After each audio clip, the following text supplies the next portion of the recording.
我们现在要去超市大采购啦！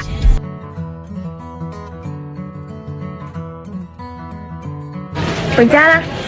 那我现在已经买完到家了，感觉平时呢都是录一些美妆产品的开箱，也有很多粉丝姐妹其实蛮好奇像我这种准二胎的家庭的生活日常的。那今天呢就来给你们录一个超级接地气的超市购物袋开箱，看看我们家一周都会吃点什么用点什么吧。不知道有没有像我一样的懒人哈，每次去超市尽量都囤购1个星期的蔬菜水果。看看我这次买的菠菜、娃娃菜、黄瓜、胡萝卜、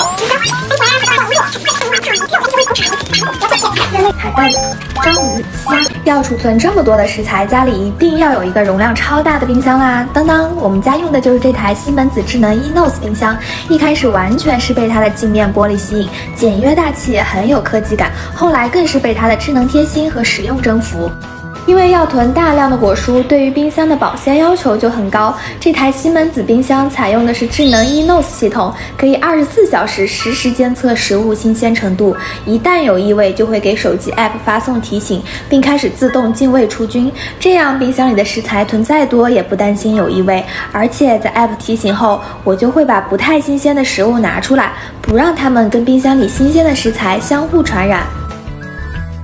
这里还有一个0度保鲜空间，创造了一个无限接近0度又不低于0度的空间。通过2个抽屉干湿分储，可以3倍延长肉肉和果蔬的保存时间。娇嫩的果蔬放在高湿抽屉1周还是一样新鲜饱满。双层气密保鲜空间，这里就是用来日常保存护肤品和面膜的，气密设计也不怕串味啦。冷冻区呢，就是一些需要冷冻的肉类和我最爱的冰淇淋啦。462升的存储容量真的非常 nice， 我们一家4口囤1周的食物完全没问题。Q 仔刚刚睡完午觉起床，给他做一个水果酸奶当点心吃吧。那你们的冰箱平时都爱囤一些什么好吃的东西？可以跟我分享一下哦。下期再见，拜拜。